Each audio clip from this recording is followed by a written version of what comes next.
DPRK has invited foreign journalists to witness the dismantling of its Punggye-ri nuclear test site, but not technical experts. What should we read into this? Meanwhile, German Chancellor Angela Merkel is about to arrive in China for a two-day visit. What's on her wish list as she meets with the Chinese leadership? Welcome to The Point. I'm Cheng Lei, sitting in for Liu Xin.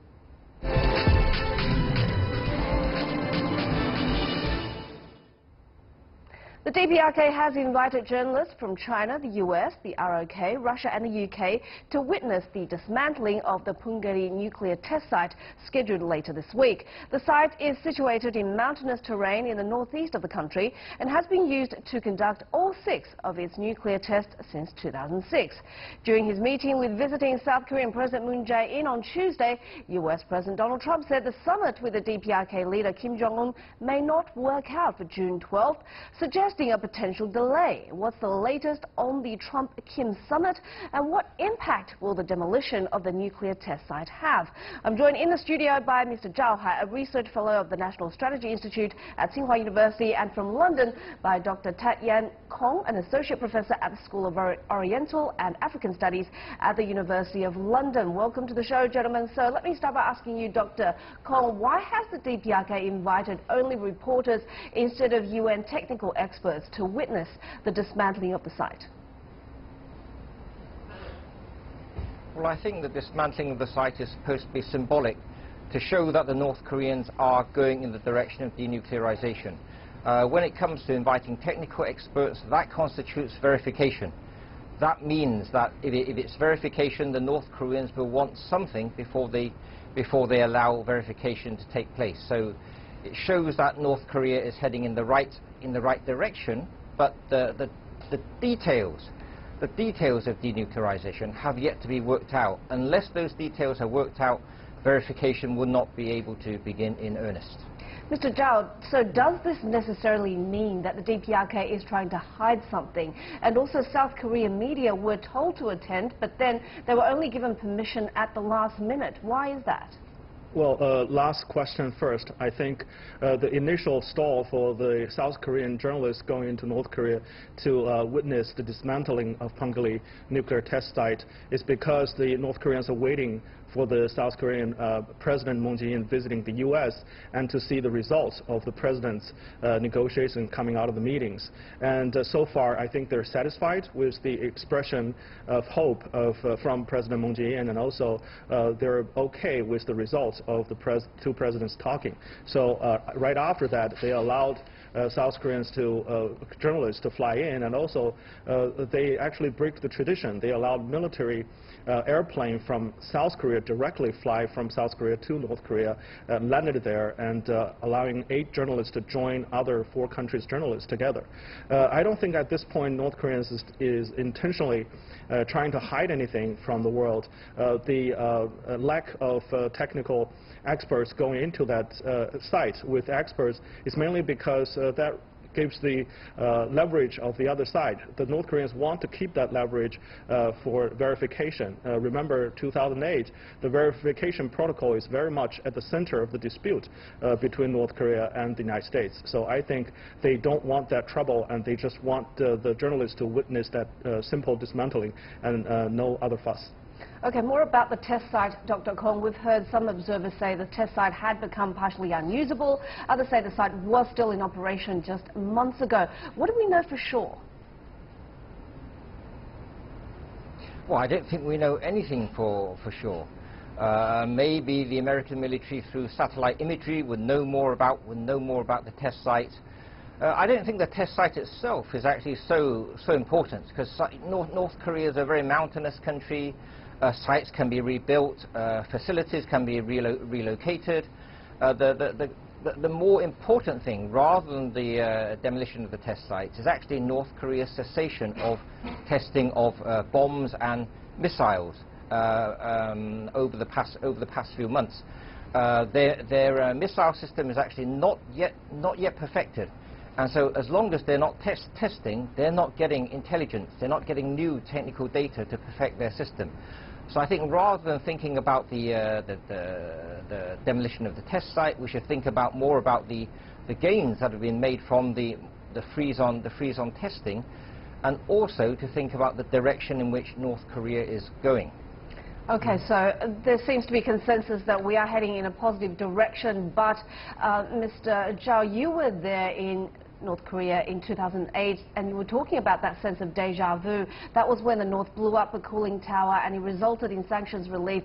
But eventually negotiations fell through, and the reactor was used to make nuclear material. So is that how you see the demolition this time around? I think there are both similarities and differences between these two incidents. On the first, in 2008, the dismantling actually happened after the United States promised to take off North Korea from the state sponsor of terrorist list, and also promised to relax sanctions against North Korea. So at that point, the dismantling itself is in exchange for certain progress between the two countries in terms of denuclearization. And this time, I think North Korea is trying to do it unilaterally, making good faith gestures towards the United States side, and trying to ensure that this progress is guaranteeing the further negotiations between the two countries go according to plan. Mr. Kong, of the steps of the closure of the site, let's get a bit technical here. Making all tunnels of the test ground collapse by explosion, completely blocking entries, removing all observation facilities, research institutes and structures of guard units on the ground. Which step in all of that is the most important? I think the most important thing is actually not so much the test site. It's more the symbolism of what this represents. So, as I said, we should think about the freeze, and we should also think about North Korea's decision in April to end the policy of prioritization of nuclear defense and economy, to switch towards an economy first policy. The much more important steps are the direction in which North Korea is going, and the freezing of the tests. Right. So, Mr. Zhao, how much impact will this demolition have on the DPRK's core nuclear capabilities? Well, I think not much. I agree. I think the most important thing is not the demolition. It's just a show to the world that the good faith and the will of DPRK to moving forward with the negotiations. However, I think we need to remember that the statement issued when DPRK declared that they're going to dismantle this site, they're actually speaking from the position of a nuclear state. They're talking about no further test, no proliferation, no transfer of technologies to other countries, and they promised denuclearization in a sense that at the end all nuclear powers will denuclearize altogether. So I don't think at this point or dismantling of this site itself represent that the North Koreans are willing to denuclearize in the sense that U.S. defined it. Okay, so we seem to have different interpretations about denuclearization. You know, DPRK has pursued phased and synchronous measures. The U.S. is demanding comprehensive, verifiable, irreversible denuclearization. Do you think those two can actually come together before the summit, Dr. Kong? I think it has to be a slow process, because the amount of nuclear facility, nuclear material which has been accumulated over the past 30-odd years of the North Korean nuclear program. So technically it will be a slow process. But I think it would be to the advantage of the North Koreans not to drag out this process too much. You know, previous deals have failed because the Americans have simply lost interest. They got distracted by something else. So, you know, to take a positive note from the North Koreans, in the past they used to talk about denuclearization of the world, but now they talk about denuclearization of the Korean Peninsula. You know, in exchange for denuclearization, they need to get what they, so-called complete, verifiable, irreversible security on the economic front, on the political front, and on the military front. So it's really matching these two principles. Mr. Zhao, do you see the U.S. and South Korea reciprocating with regards to the DPRK's security concerns now that they have shown this good faith? Well, I think they have to. In order to move the DPRK closer to the negotiation table, the South Koreans and Americans need to do more to show their side of the good faith. I think both sides, North Koreans and Americans, needs to meet in the middle. Both sides need to make concessions instead of a unilateral North Korean sort of disarmament. So I think that's why North Koreans criticized John Bolton, the national security advisor from the U.S. side, which suggested that Libya model should be the model of denuclearization, also in the case of North Korea, because that means that North Korea will give up all its nuclear weapons, facilities, and everything before they can get reciprocity. That means the relaxation of sanctions and more economic benefits, and also security guarantees. Okay, so now to both of you gentlemen, we're hearing that this summit with Kim may not work out for June 12th from Donald Trump. Do you think this is just negotiating tactics, or really will we see a delay? Dr. Kong, you go first. I think it depends very much what happens over the next 2 weeks. You know, I presume they're doing some negotiations in the background, and it depends on how those negotiations go. But you know, President Trump, he seems to be for the summit. You know, he says it will not follow the Libya model. It will follow the Trump model or the Korea model. And also, President Trump, you know, he's not a liberal idealist. He's not somebody who's interested in regime change like his predecessors, so he is somebody by character who is amenable to doing a deal. Do you agree with that, Mr. Zhao? I think, yes, these are negotiation tactics that is happening right now between the two sides, and I think both are now undergoing an intense sort of process of negotiation. So far, the U.S. side, particularly Mike Pompeo, the Secretary of State in the United States, said the process is still moving forward and they are getting ready for the meeting. However, anything could happen because from our experience of the past, anything could happen before the things really happening in Singapore on June 12th. And Mr. Zhao, what is China's role in this? What is China doing right now? Well, China is doing everything it can to push forward the peace process and the negotiations between the two sides. The number one concern for China is denuclearization of the Korean Peninsula, but also negotiation you know, through peaceful means. So I think on those two fronts, China, particularly President Xi Jinping, has trying diplomatic and all other means trying to persuade both North Korean leader Kim Jong Un and also President Trump to go to the negotiation table and try to reach agreement and reduce the tension on the Korean Peninsula and reach the final goal of denuclearization in the end. Okay, well, we hope to talk to you again in about 3 weeks' time if that summit happens on time. Thank you so much to our guest, Mr. Zhao Hai, Research Fellow of the National Strategy Institute at Tsinghua University, and from London, Dr. Tat Yan Kong, an Associate Professor at the School of Oriental and African Studies at the University of London.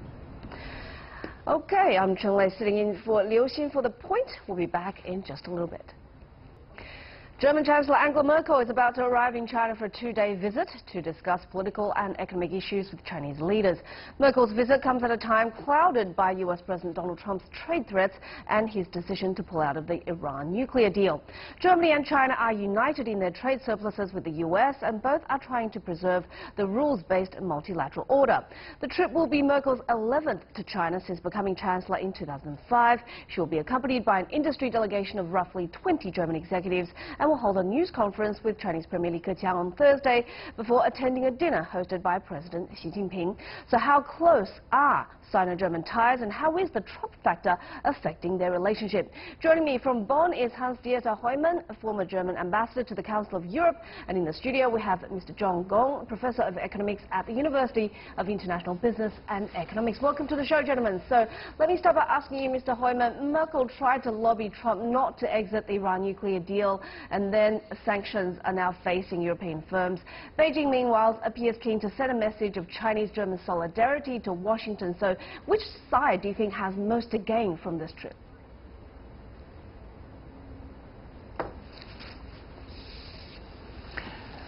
I think the right approach would to hope for a win-win situation. I mean, China and Germany have one very important interest in common. This is to preserve the rule-based multilateral order. They share this interest, so it could be a win-win situation if this interest can be preserved. And this is not by accident. China and Germany are the two biggest exporters in the world. This is why they have this interest. Their trade relations are the strongest in the world. There's a strong common interest. And please don't forget that trade will not be the only issue during the talks. Germany and China are bound by a so-called comprehensive strategic partnership, which goes well beyond trade. So I think they will discuss some political issues as well, such as Iran, Syria, and other things.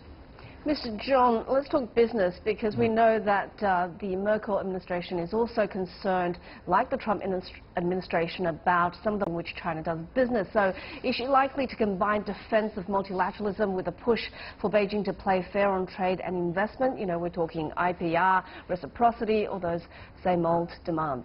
Yeah, I think on this issue, Germany shares more interest with the United States in sort of counter China's so-called distortionary trade practices. But I think even though the end might be the same, but the means is decidedly different.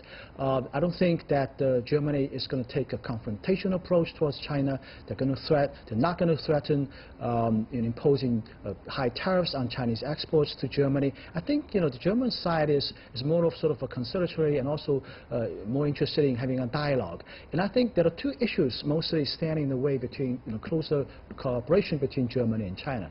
One is Germany is actually leading in organizing some European countries, actually 27 out of 28 countries, in issuing a report sort of in disagreement or sort of challenge the Belt and Road Initiative. They are questioning some of the practices being done in the Belt and Road Initiative. The second thing is that Germany is very much concerned about the ascendance of corporate China's R&D capability, innovation capability.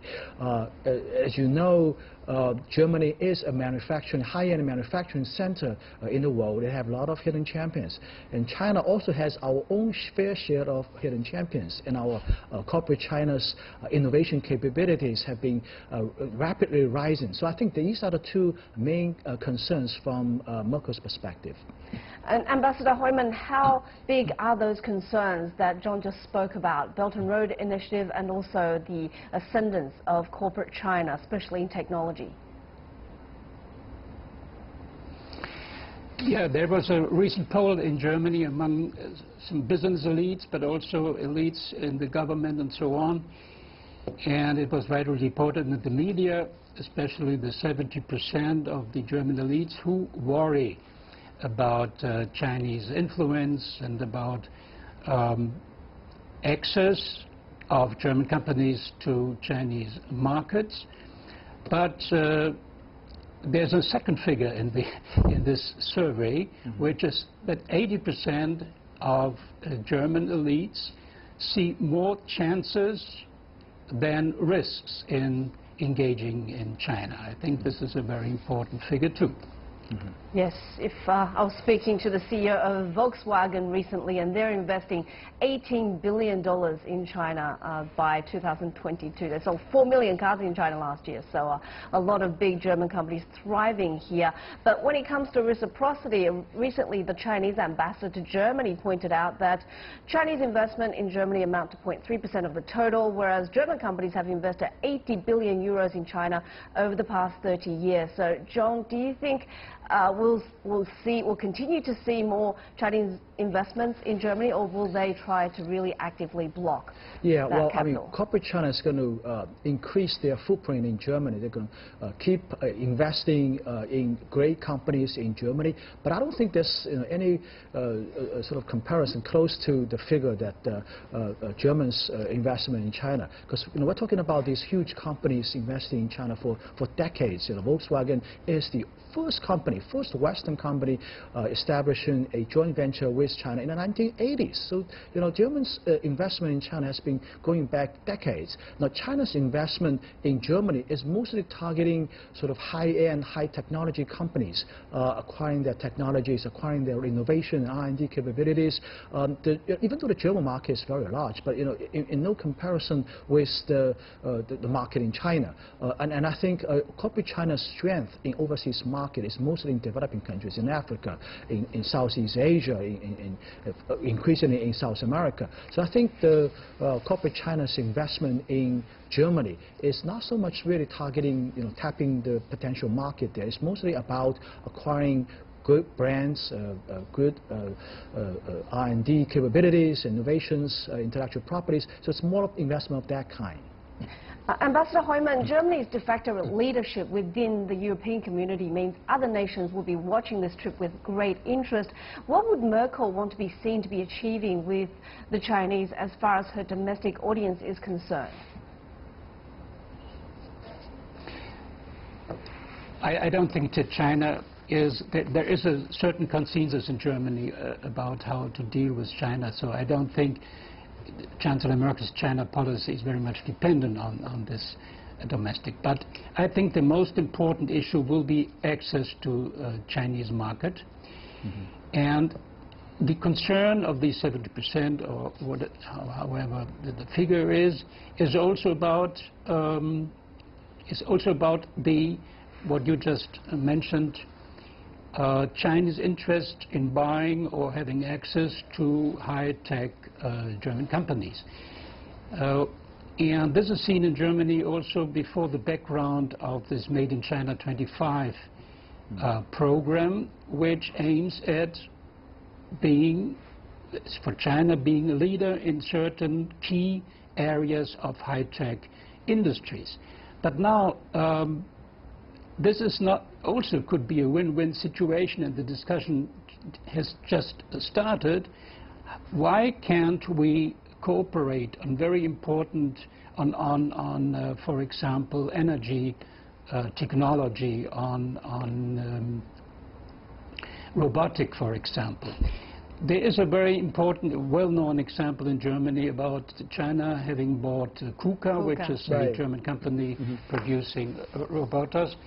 The experience now, 2 years after the fact, is not that bad. Many concerns, such as losing jobs to China or the size that are moved somewhere else, have not materialized. So I think the discussion about how to profit from both the Made in China 2025, and by the way, there's a German program called Industry 4.0. It's about the same problem, how to combine digitalization and industrial production, Internet of Things and all this. But so regulators seem to view Chinese investment through a political lens instead of seeing it out of corporate interests. Can I pitch in? Yeah. I think the question is to me. That was a statement. No, as I said, the corporations, of course, they say that we want protection from the government. That is all right. And this is where we have to negotiate about. But 80% see the chances of this cooperation. Yes. So don't worry so much about the corporations. I think the ambassador brought up a very important issue. The issue about it doesn't have to be always in competition. We also can cooperate a lot.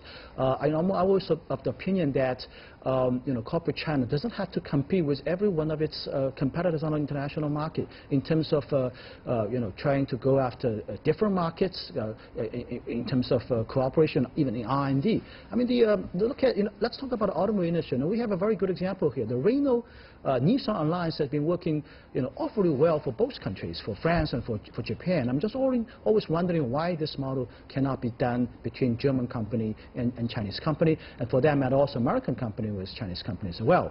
The acquisition of a stake in Daimler raised a lot of flags in Germany. Well, I mean, I think the German people need to take a sort of a long-term opinion about this. this long-term perspective of this. In the end, we're not going to argue about this is a German company, it's a Chinese company. It's going to be a global company. I mean, look at the shale oil. You call this an English company, you call it a British company, a Dutch company, an American company. No, it's a global company with a global footprint. Okay, so, I want to bring it back to politics. Sorry, John. Sure, go because ahead. we know that, well, people are saying that Merkel's authority at home is seen to be on the wane, especially after being forced into another coalition government after last year's election. So how is that going to affect the tone she strikes on this trip? Ambassador, you go first.